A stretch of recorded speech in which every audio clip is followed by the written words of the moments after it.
GRIAS Academy. Everyone. So again welcome back to the NCERT foundation course of the polity subject. So yesterday we have been talking about the basic structure, so that was our last topic. So let us revise it again. So what is meant by basic structure?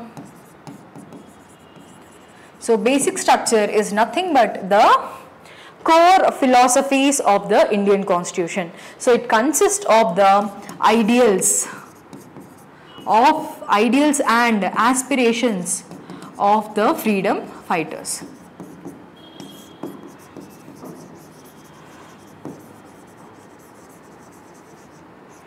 So during the freedom movement, the freedom fighters have been wanting or craving of certain kind of the provisions like secularism, democracy, republic, sovereignty, rule of law, judicial independence, federal system, parliamentary form of government,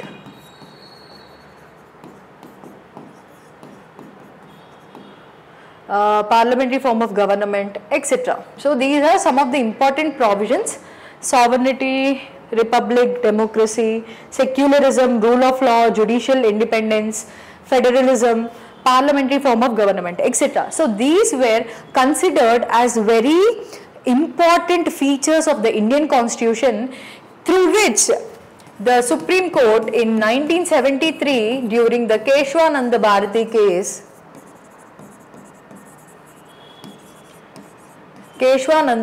case declared or proclaimed that the Indian Parliament can amend the fundamental rights as well as all the provisions of the Constitution, but it is not empowered or entitled to disturb the basic structure. So what is basic structure? All these important provisions. So which highlights the unique features of the Indian Constitution. So basic structure lo unna ee unique features which are considered as core of the Constitution. So core of the Constitution ni matram etti paristhitilo meeru fundamental rights amend cheskondi. Constitution lo prati oka provision ni meeru amend cheyochu kani without affecting the basic structure. So ee judgment eppudu chepparu 1973 lo, the very famous Keshwananda Bharati case. So Keshwananda Bharati case is very important. దాంట్లో ఒకటి ఏంటి అని అంటే, ఒకటి preamble గురించి చెప్పింది కేశవానంద భారతి కేసులో supreme court, and one is about the basic structure. So అలాంటి బేసిక్ స్ట్రక్చర్లో which we are treating it as very critical for India or the Indian Constitution, that consists of the federal structure or federal system. So what is meant by federalism? So federalism is nothing but whenever the constitution of any country is directly providing powers and responsibilities to central government and state government directly from the Constitution. So the Indian Constitution, as we all know, that there are provisions of powers and responsibilities related to the central government as well as the state government. అంటే మన Indian కాన్స్టిట్యూషన్లో మన articles ఏం చెప్తున్నాయి అంటే, సెంటర్కి ఈ powers ఉన్నాయి. మనము central list, state list, concurrent list అని చదువుకున్నాం. And also there are many other articles which will tell about the center responsibilities and powers, and also we have learned about the state government and its responsibilities and powers. And you have to make sure that you have to remember this one, that through the 73rd and 74th Constitutional Amendment Act, we have provided constitutional status to Panchayati Raj system. అంటే మనకి central government, state గవర్నమెంటే కాదు, even the third tier, that is the local government, is also been mentioned in the Indian Constitution. So the 73rd deals about the Panchayati Raj system, 74th deals with the urban local governance. So in India, we have mentioned about the central government powers and responsibilities, state government powers and responsibilities, and also the Panchayati Raj or the local governance and the urban local governments through this Amendment Act in 1992. So manaki 3-tier system undi. Top lo evaru untaru? Central government. Middle tier lo evaru untaru? The state government, and at the lower level we have the Panchayati Raj system and urban local governance. So that is important, that is something you have to remember about the federal system.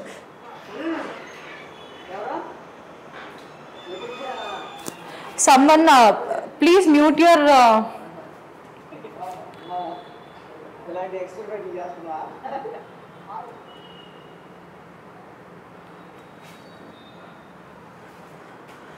Okay, so ilanti 3-tier system manaki mana Indian Constitution lo provide cheyabadindi. But initially we have the central government and the state government. Central government first tier of government, second level of government lo we have the state government, and third tier of government lo we have the rural and urban local self governments. Okay, so why is it necessary? మనకి ఎందుకు federal system తీసుకున్నాము అని అంటే, India at the time of independence it was divided into the British colonies and the princely states. Okay, so at the time of their departure, Britishers during their time of departure they gave the princely states only 2 options, either to join in India or in Pakistan. So meeku independent ga unde avakasam ivvaledu. So independent ga undakapothe meer either you can join India or Pakistan. So manamu mana union and its territories chadivinappudu manam already chusam. Like Jammu and Kashmir, Junagadh and Hyderabad states, ee 3 different states ki 3 special ways of integration undannamata. So we are not concerned about that. But so since British colonies and princely states are rendu kuda chaala, you know, the geography of India is 2.4%. 2.4% of the entire globe. So in this 2.4%, you know, now it is more than 140 crores residing in this 2.4 geographical area. Why there is huge population? Because of the climate. India is in the tropical and semi-tropical areas.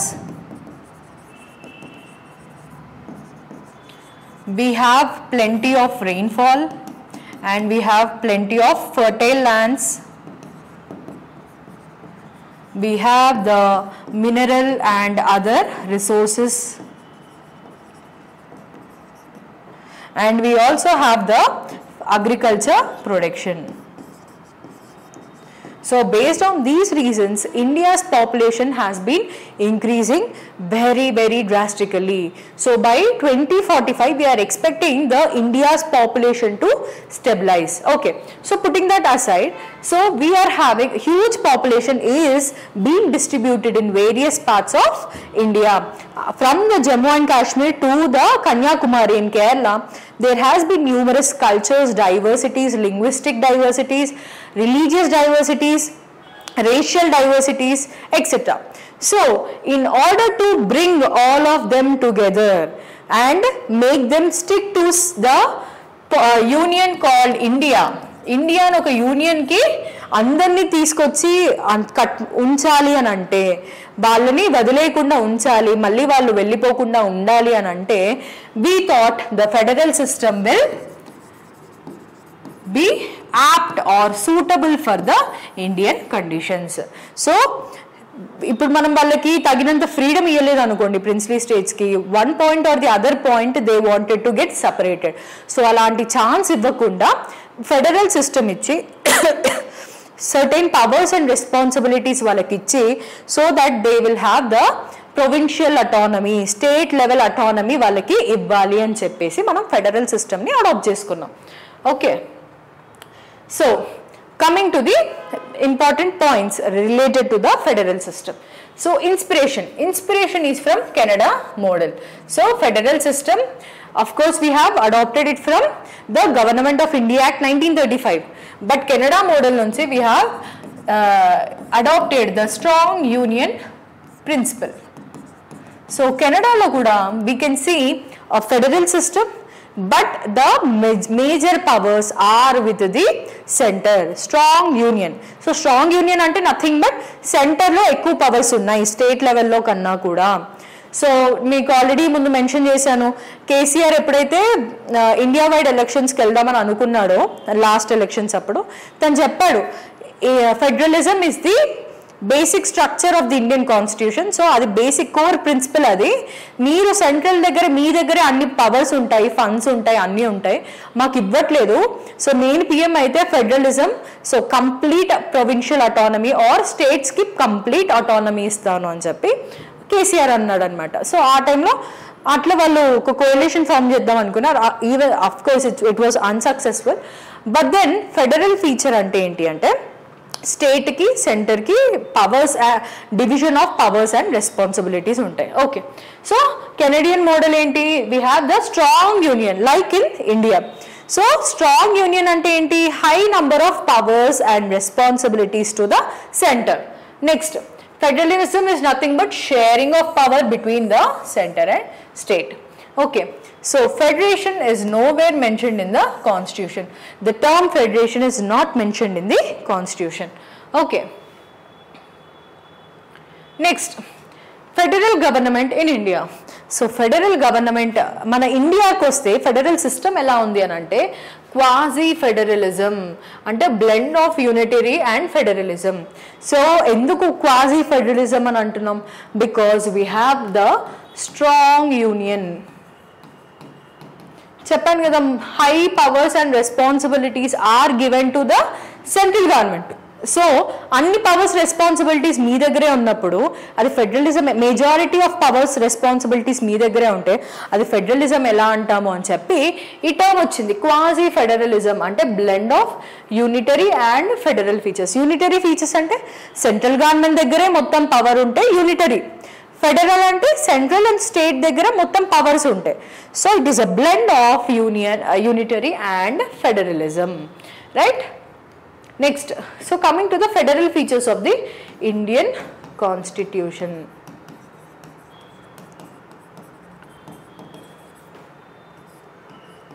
So dual polity. So we have the central government at the center, state government at the states. So that is the dual polity. We have the written constitution. So మనది England లాగా లేదంటే Saudi Arabia లాగా unwritten constitution కాదు. Everything is been written in the document. So ఒక డాక్యుమెంట్లో మనకి ప్రతి ఒక్క provision, more than 450+ articles have been included in the codified in a single document. Okay, so ours is a written constitution. So written కాన్స్టిట్యూషన్లో ఏమవుతుంది, నీకు నచ్చినట్టు ఇప్పుడు ఒకవేళ ఇప్పుడు ఒక గవర్నమెంట్ ఉంది, మళ్ళీ నెక్స్ట్ ఇంకో గవర్నమెంట్ ఉంది. సో లేదు, మీకు స్టేట్స్కి నేను పవర్ తీసేస్తున్నాను, నేను ఒక మోనార్క్ లాగా డిక్టేటర్ లాగా బిహేవ్ చేయాలనుకుంటున్నాను, నాకు సెంటర్కే మొత్తం పవర్స్ కావాలి, మొత్తం ఇండియన్ యూనియన్ మీద నాకే పవర్స్ కావాలి అని చెప్పి వాళ్ళకి నచ్చినట్టు ఒక పార్లమెంట్ లా పాస్ చేస్తే కుదరదు. ఎందుకు, మనకు already there is a return book. All the provisions have been mentioned in the Indian Constitution. So our written constitutions lo already power anedi divide అయిపోయింది between the center and the state. So you can't just remove the powers of the state government through any legislation. You cannot do it. కాబట్టి మనకి written constitution కూడా it is a feature of federal feature. Next, division of powers, the union list, state list and concurrent list. Okay, so division of powers నేను మీకు first class నుంచి చెప్తూ వచ్చాను. In the 7th schedule 7th schedule. మీకు 12 schedules గుర్తుపెట్టుకున్నాం ఆ రోజు మనం గుర్తుందా ఫస్ట్ క్లాస్లో ఇనిషియల్ క్లాసెస్లో first 1 or 2nd class. So 7th schedule deals with the division of powers. So there is the union list, there is the state list, there is the concurrent list and there is residuary powers.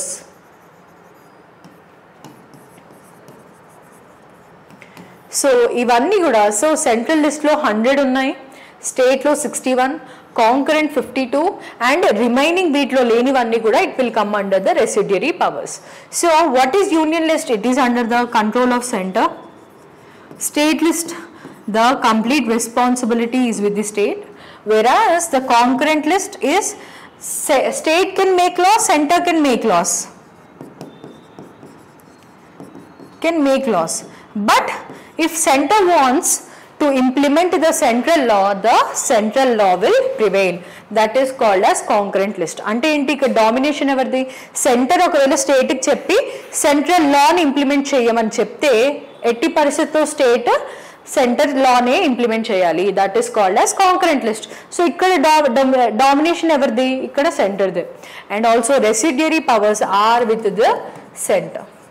So ఇక్కడ చూస్తే ఇక్కడ 100 ఉన్నాయి, union లిస్ట్లో 100 subjects ఉన్నాయి, concurrent లిస్ట్లో 52, residuary powers remaining అన్నీ కూడా centre దగ్గరే ఉన్నాయి.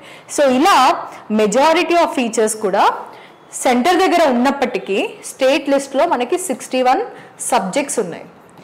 సో తక్కువ నెంబర్ ఆఫ్ పవర్స్ ఇచ్చినా, తక్కువ నెంబర్ ఆఫ్ సబ్జెక్ట్స్ మనం స్టేట్ లిస్ట్కి ఇచ్చినా కూడా there is division of power between centre and state. So concurrent list అప్పుడు కూడా మనం స్టేట్ లాస్ కూడా చేయొచ్చు. సో ఇఫ్ సెంటర్ లాస్ కన్నా state laws are better, then the states can implement the state laws. So ఇలా state laws చేయొచ్చు. So state లిస్ట్లో subjects ఉన్నాయి కాబట్టి it is a federal feature. Next supremacy, constitutional supremacy. So మనం ఎన్నో judgements చూసాము where the judiciary is empowered to identify the parliamentary laws. So ఎవరన్నా కోర్టుకి వెళ్తే if at all the fundamental rights or the constitutional provisions, if at all they are violating by the parliamentary law, then the Supreme Court can declare it as null and void. Null and void, or you can call it as unconstitutional ani declare cheyochu. Right. So it means what? Everything, every law, every executive order, everything should be under the control or the will of the constitution. Everything is surrendered to the constitutional provisions. ప్రతి ఒక్కటి కూడా కాన్స్టిట్యూషన్లో mention చేసిన దాన్ని బట్టే ఒక legislation కానీ, ఒక గవర్నమెంట్ ఎగ్జిక్యూటివ్ ఆర్డర్ కానీ, ఆర్ ఇంకెనీ టైప్ ఆఫ్ ఆర్డర్స్ కానీ, జడ్జిమెంట్స్ కానీ అన్నీ కూడా they should be in concurrence with the provisions mentioned in the Indian constitution. So that is why ఈ కాన్స్టిట్యూషనల్ సుప్రీమసీ ఉంది కాబట్టి ఎప్పుడు కూడా మనకి state government powers functions, central government powers functions అనేది ఎక్కువ వరకు డిస్టర్బ్ అయ్యే ఛాన్స్ ఉండదు. So thereby upholding the federal features. Next, rigid constitution. So మనము అమెండ్మెంట్ ఆఫ్ ద కాన్స్టిట్యూషన్ చూసాము. సో కొన్నిటికి స్పెషల్ మెజారిటీ కావాలి పార్లమెంట్లో, కొన్నిటికి సింపుల్ మెజారిటీ కావాలి, అండ్ కొన్నిటికి special majority plus half of states ratification కావాలి.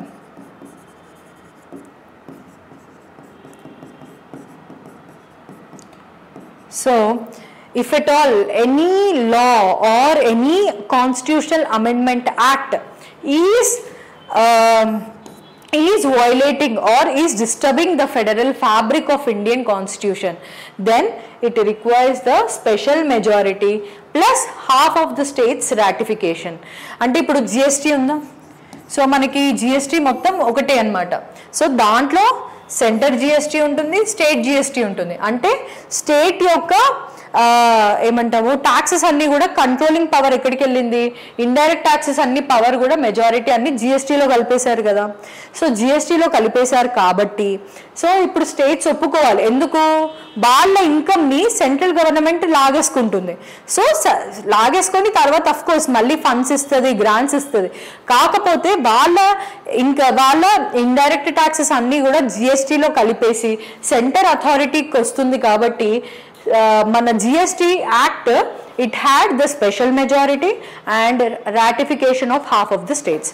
సో హాఫ్ స్టేట్స్ పాస్ చేయాలి అండ్ ఆల్సో స్పెషల్ మెజారిటీతో మాత్రమే ఇలాంటి యాక్ట్స్ లైక్ జిఎస్టీ పాస్ అవుతాయి. ఎందుకు అంటే it is having the effect on the federal structure of the government. So state యొక్క indirect taxes మీద ఎఫెక్ట్ పడుతుంది కాబట్టి, స్టేట్ గవర్నమెంట్ మీద ఇంపాక్ట్ పడుతుంది కాబట్టి ఇంత రిజిడ్ వే ఆఫ్ అమెండ్మెంట్ అనేది మనకి ఫెడరల్ సిస్టమ్ కిందకు వస్తుంది అనమాట. So federal feature. Next independent judiciary. So we all know that there are three organs: legislature, executive and judiciary. So judiciary with Supreme Court and High Court and the lower courts. So మన DPSPs లో కూడా చూసాము separation of powers is important provision in the DPSP. So ఇక్కడ కూడా మనం చూస్తే జుడిషియరీకి since it is able to check the intrusion of legislature and executive into the constitution. అంటే ఎలా ఇంట్రూడ్ అవుతుంది, ఎలా చెక్ చేస్తుంది లెజిస్లేచర్ని, ఎగ్జిక్యూటివ్ని? If at all anything is any law is not in accordance with the constitution, then ఆ లాని కొట్టేస్తుంది అన్కాన్స్టిట్యూషనల్ అని చెప్పి. ఒకవేళ ఎగ్జిక్యూటివ్ ఎక్స్ట్రీమ్ పవర్ఫుల్గా చేస్తూ ఉంటే ఏం చేస్తారు? We have the writs jurisdiction. Writs అంటాం కదా, ఆర్టికల్ 32లో నేర్చుకున్నాం మనము ఫండమెంటల్ రైట్స్లో. సో ఫండమెంటల్ రైట్స్లో రిట్స్ ఏం చేస్తాయి? ఎగ్జిక్యూటివ్ని చెక్ చేస్తుంది. Arbitrary power of executive is been checked, stopped by the judiciary. ఎవరన్నా ఒక పర్సన్ ఇల్లీగల్గా అరెస్ట్ చేసినా, ఇంకేమైనా కూడా ఒకవేళ ఒక ఆఫీసర్ చేయాల్సిన వర్క్ చేయకపోయినా, ఇట్లాంటి వాటికి అన్నీ మనం కూడా డైరెక్ట్లీ సుప్రీంకోర్టుకి అప్రోచ్ అవ్వచ్చు. సో ఇలాంటి జ్యుడిషియరీ ఇంత బాగా ఫంక్షన్ చేస్తుంది. సో ఈ ఫంక్షన్ చేయడానికి మనకి ఇండిపెండెన్స్ ఇచ్చాం. అంటే ఏంటి? వీళ్ళ శాలరీస్ అయి ఉండొచ్చు, పెన్షన్స్ అయి ఉండొచ్చు, అలవెన్సెస్ అయి ఉండొచ్చు, అన్నీ చార్జ్డ్ ఎక్స్పెండిచర్గా కన్సిడర్ చేస్తామన్నమాట. అంటే ఏంటి? ఇఫ్ ఎట్ ఆల్ నేను ఇప్పుడు నేను గవర్నమెంట్లో ఉన్నాను. సో ఇప్పుడున్న చీఫ్ జస్టిస్ ఆఫ్ ఇండియా నాకు సరిగ్గా క్లాషెస్ ఉన్నాయి అనుకుందాం. సో అలా చేస్తున్నాడు కదా, శాలరీస్, పెన్షన్స్, అలవెన్సెస్ అన్నీ తగ్గించేద్దాము అని నేను లా చేయలేను. We cannot make a law during that period అనమాట. సో అలా మనము అసలు వాళ్ళ శాలరీస్, పెన్షన్స్ అన్నీ కూడా చార్జ్ ఎక్స్పెండిచర్గా budget, we all know that budget ఉంటుంది ఫిబ్రవరిలో. సో బడ్జెట్లో చార్జ్ ఎక్స్పెండిచర్ కింద వీళ్ళ శాలరీస్, పెన్షన్స్ అన్నీ కూడా చేస్తాం. And also appointment of judges ఎట్లా మీకు ఐడియా ఉంటుంది? Collegium system.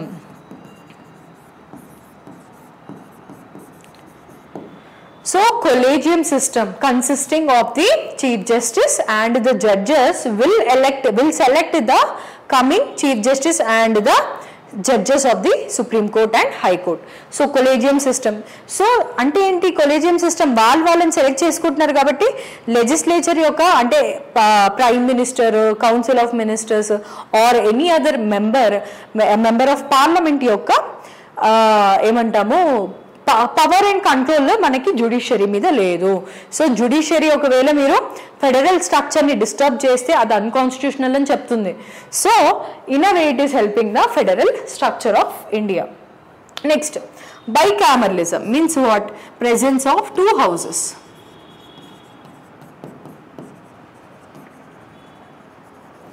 So we have at the centre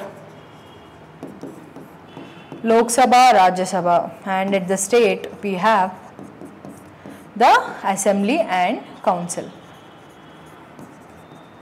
Of course, every state is not having council, but some certain states, six in number, have their respective councils. So bicameralism is also a feature of federalism.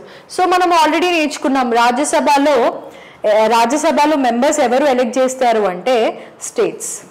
States will send the members to Rajya Sabha.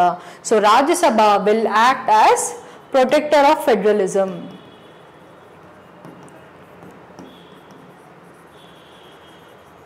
So స్టేట్స్కి అగెయిన్స్ట్గా ఒకవేళ government ఏదైనా pass చేయాలి అని అంటే మనకి రాజ్యసభలో అది పాస్ అవ్వదు.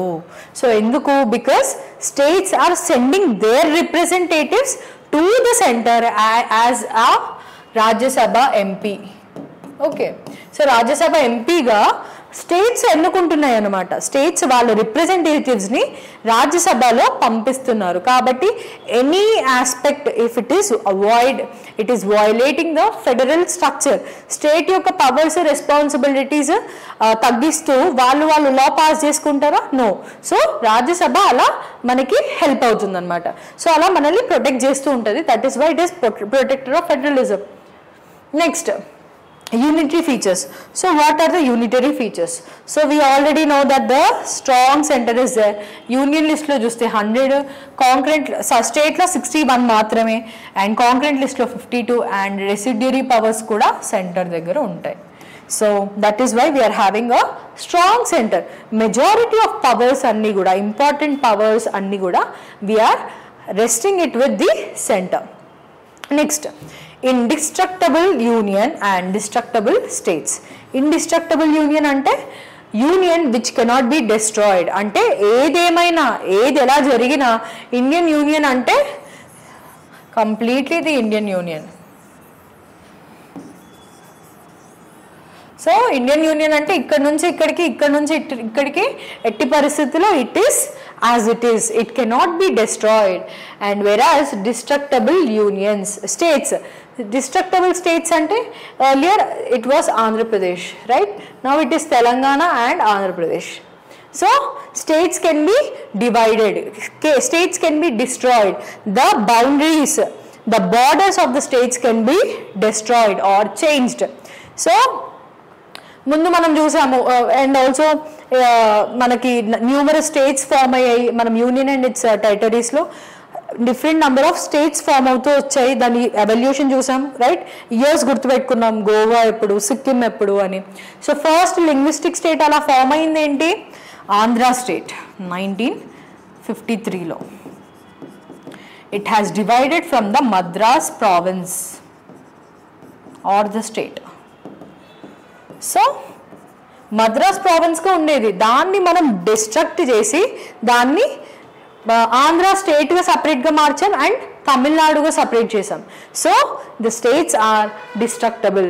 సో ఇక్కడ నుంచి ఇక్కడికి ఇండియన్ యూనియన్ మాత్రం మారదు ఎప్పటికీ, బట్ ద స్టేట్స్ అన్నీ కూడా we can change the nature of the states or the boundaries of the states. Next, single constitution and single citizenship. So even though మనకి స్టేట్స్కి పవర్స్ డిఫరెంట్గా మెన్షన్ చేసి ఉన్నా కూడా all are encoded in a single document, single book. ప్రతి ఒక్కటి కూడా single constitution, single citizenship. So ప్రతి ఒక్కరు కూడా we are the citizen of Bharat. There is no citizenship for their respective states. I'm a citizen of Bharat. I am not belonging to any particular, I cannot call myself the citizen of Telangana. Of course manam pilchukuntam kani we have only single citizenship, that is the citizenship of Bharat.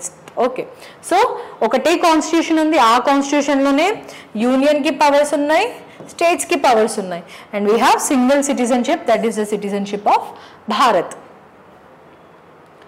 Next, flexibility of the constitution.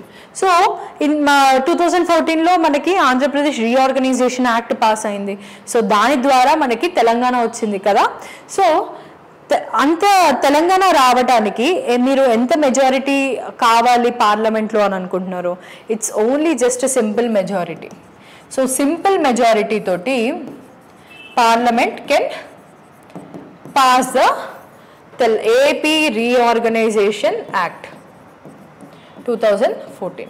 So AP reorganization, creation of a new state is as simple as just a simple majority. Ante it is more than half of the strength present and voting. Example 200 strength unte 100 mandi 101 members yes ani vote cheste saripotadi, Telangana is formed. So anta simple procedure enduku pettaru ante manaki it is a unitary feature having great power to the center. So flexibility of the constitution enduku ante it is a symbol of the unitary feature. Next, all India services. So we all know that we have IAS, IPS and Indian Forest Service, not foreign, forest.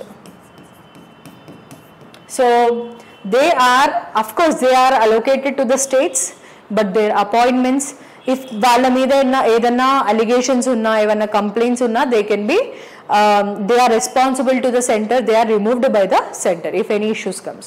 So the state is giving them salaries, it is giving them allowances, everything, but they are responsible to the center. So this is also one important feature of the union, unitary feature. Integrated judiciary. So what is meant by integrated judiciary? So at the top we have the Supreme Court, and then we have High Court, and then other lower courts. So this chain of continuity. So ikkada lower courts lo manaki nyayam jaragakapothe we approach the High Court.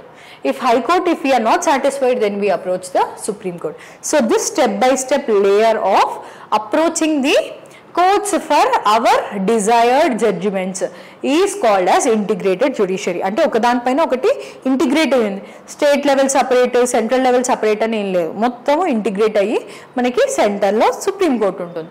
So and next appointment of the governor. So governor మీద మనం చాలా issues చూస్తూ ఉంటాం.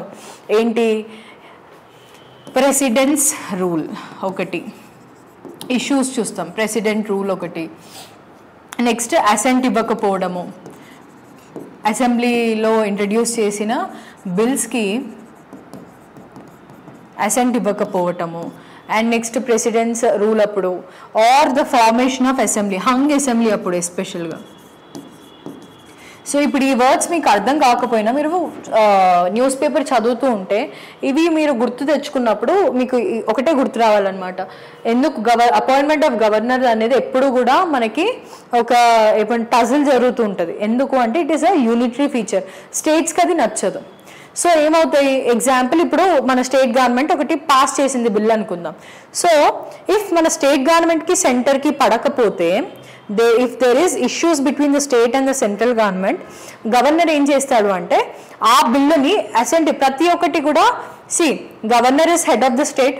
So ప్రతి ఒక్క bill legislation are లా అవ్వాలంటే, bill law అవ్వాలంటే governor's assent is important. Okay, so governor ఏం చేస్తాడు, అసెంట్ ఇవ్వకుండా తన దగ్గర హోల్డ్లో పెట్టుకుంటారు. లాస్ట్ గవర్నర్ తెలంగాణలో సౌందర్యరాజన్ ఉన్నారు. సో ఆవిడ ఇలాంటి కేసీఆర్ గవర్నమెంట్కి అండ్ గవర్నర్కి అస్సలు పడేది కాదనమాట. సో ఎప్పుడు ఏదైనా ఇంపార్టెంట్ బిల్స్ కానీ ఏమన్నా కూడా ఆమె హోల్డ్ చేసుకునేది, హోల్డ్ చేసేది, కొన్నిసార్లు ప్రెసిడెంట్ అసెంట్కి పంపించేది అనమాట. సో దానివల్ల ఏమవుతుంది, స్టేట్లో లాస్కి అవనేవి బిల్స్ లాగా ఉంటాయి, లా అవ్వకుండా ఆగిపోతుంది అనమాట. సో అలా గవర్నమెంట్కి, సెంట్రల్ గవర్నమెంట్కి, స్టేట్ గవర్నమెంట్కి పడకపోతే అప్పుడు గవర్నర్ రోల్ చాలా ఇంపార్టెంట్ అన్నమాట. ఓకే, అప్పుడు అలా లాస్ అండ్ బిల్స్ అన్ని కూడా లాస్ అవ్వకుండా అలానే ఆగిపోతాయి అన్నమాట. సో దానివల్ల there is a huge tussle between the state governments and the governors. So appointment of governor ఎవరి చేతిలో ఉంది, సెంట్రల్ గవర్నమెంట్ చేతిలో ఉంది. సో సెంట్రల్ గవర్నమెంట్ ఒక గవర్నర్ని, ఓకే, ఒక పర్సన్ని they will be appointing governor of a state. So executive head తిను కాబట్టి స్టేట్ గవర్నమెంట్కి, గవర్నర్ని కంట్రోల్ చేయడానికి మనము ఆఫీస్ ఆఫ్ గవర్నర్ని యూజ్ చేసుకుంటాం అనమాట. స్టేట్ గవర్నమెంట్ని కంట్రోల్ చేయడానికి, హోల్డ్ చేయడానికి మనం ఆఫీస్ ఆఫ్ గవర్నర్ అనేది యూజ్ అవుతుంది. So it is a unitary feature. So now what are the important comments. So ఇది చూస్ ద కరెక్ట్లో వచ్చే ఛాన్సెస్ ఉంటాయి. Choose the correct. So Granville Austin ఏమన్నాడు అంటే it is a cooperative federalism. Indian federalism is called as cooperative federalism according to Granville Austin. Next Morris Jones bargaining federalism అన్నాడు. మన Indian federalism ఏమన్నాడు? Bargaining federalism అంటే bargain చేస్తూ కొన్ని powers ఇవ్వండి అని బార్గెయినింగ్ ఫెడరలిజం అని అన్నాడు అనమాట. పాల్ ఆపిల్బీ ఎక్స్ట్రీమ్లీ ఫెడరల్ అని అన్నాడు. ఓకే, సో పాల్ ఆపిల్బీ ఏమన్నాడు? ఎక్స్ట్రీమ్లీ ఫెడరల్ అన్నాడు. Ivor Jennings federation with strong centralising tendency. So strong centralising tendency అంటే ఏంటి? Strong union. Next doctor B R Ambedkar both unitary and federal based on requirements. Okay, so based on the requirements ఒకవేళ ఏదైనా war టైంలో కానివ్వండి లేదంటే స్టేట్లో law and order సరిగ్గా లేకపోయినప్పుడు president rule impose చేస్తాం. సో అలాంటి టైంలో సెంట్రల్ గవర్నమెంట్ అనేది యూనిటరీ ఫామ్గా వర్క్ చేస్తుంది. ఇన్ నార్మల్ కండిషన్స్లో ఫెడరల్ గవర్నమెంట్ లాగానే మాత్రమే పనిచేస్తుంది. అంటే ఏంటి ఫెడరల్ గవర్నమెంట్ అంటే సెంటర్లో సెంటర్ గవర్నమెంట్స్ వర్క్ చేస్తూ ఉంటాయి, స్టేట్లో స్టేట్ గవర్నమెంట్స్ వర్క్ చేస్తుంటాయి. So that is something you have to learn about the federal system. So ఈ ఫీచర్స్ అన్నీ ఇంకొక ఇంపార్టెంట్ క్వశ్చన్ ఏంటి అంటే బేసిక్ కాంపిటేటివ్ ఎగ్జామ్స్లో ఇన్ని strong centre, single constitution, single citizenship, all India services etcetera ఇవి ఇచ్చి which of the these mention about the federal features, unitary features అంటే we have to able to find out అసలు federal features అంటే ఏంటి, unitary features అంటే ఏంటి అని తెలుసుకోవడం వెరీ ఇంపార్టెంట్ అనమాట. Even for UPSC mains or group 1 if you are writing for the group 1 mains in the coming days. So APPSC group 1 gaani TGPSC group 1 gaani ee federal features unitary features meeda question lekunda exam avvadu. Okay, so ee features ni find gurtu pettukodam and villa comments inka ee comments kuda important. And this strong union is from Canada. So federation ante enti? Division or sharing of powers between the center and state. So